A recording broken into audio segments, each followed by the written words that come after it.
What dish can be more symbolic of the South African cuisine than the Boerewors? The South African farmer's sausage carries traditions but as well a unique feeling of Ubuntu. Why? Because this is the perfect meat for braai, for barbecue. This is a meat you can portion in as many pieces as friends are arriving to share it with you. So if you share your best Boerewors with your friends, what else can you share with them? You can share what? Rum and coke? No. You can share beer?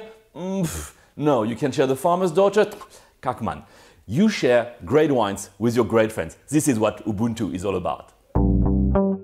What do we have in the Boerewors? It's mostly beef. And if some of the South African food lovers don't know it yet, this is the best beef-based sausage in the full world. And it takes a Frenchman to admit it, you know. The South African butchers, they take it very easy. When they cut the beef, they take the big parts, easy to cut, the beef fillet, the rump, the ribeyes, and all the small tasty pieces, they all end up in the Boerewors. So when you got a very tasty beef sausage like this one, people would naturally think, oh, let's go for red wine. But actually, with all the caramelized, the glazing, the juice of the beef juice, which is caramelized, you can go with a powerful white wine. This is why I've been selecting this New Rock from Fairview. This Fairview wine, the New Rock 2014, is a clever blend of Chenin Blanc for the body, Viognier for the fruit, Roussanne for the spiciness, and Grenache Blanc for the silkiness of the wine. It's a perfect food wine that will match the caramelized beef juices. It's going to be yummy match, you know. It's controlled acidity, it's a full mouthfeel on the palate, and the New Rock is a food wine that is not scared of meat. So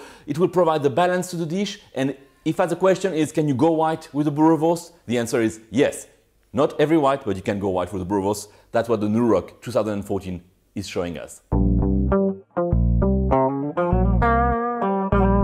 When it comes to Boerewors, every butcher has his secret ingredient, his secret recipe. However, Boerewors is always spicy. It can be with herbs, mixed herbs, it can be with coriander, with nutmegs, it can be by adding a bit of pork, ostrich, it can be adding even game sometimes, but the Boerewors is always spicy. So when you got something spicy, it calls for spiciness into the wine. That's the reason why I've been selecting this Waverly Hills 2011, the SMV. SMV stands for Syrah, Mourvedre and Viognier.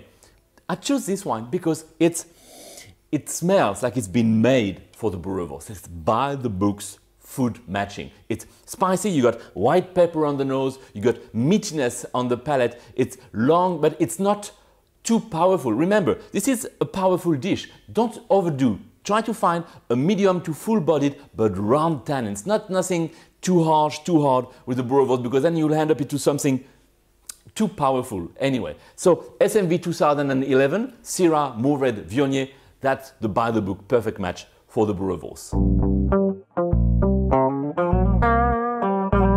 However, eating like a Boer does not imply that you cannot enjoy refinement, you know? Why not to mix the rustic Boerewors with a totally elegant wine? When I say elegant, and when people say elegant wine, they think Pinot Noir.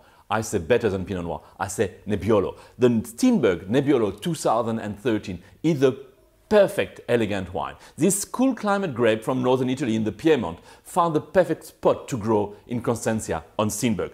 Nebbiolo, it's cherry on the nose, it's lighter in color, it's extremely long on the palate. So don't be misled by the lighter color. It's an extremely long wine, very refined, very elegant, very long. And I can guarantee you this is a perfect Ubuntu wine, the Nebbiolo, because you'll have more friends after you open the bottle than before you open the bottle. You Fransman, you can braai. That's how many times I've heard that sentence, and maybe they are right. Man, I'm French, so for me it makes no sense to first drink and then eat. I eat and drink together. And my Boerewors might not be perfectly cooked, but it doesn't take me 4 hours to wait for the fire to be ready. So at least I remember the day after how great it was to share great food and great wine with friends, because that's for me the spirit of Ubuntu.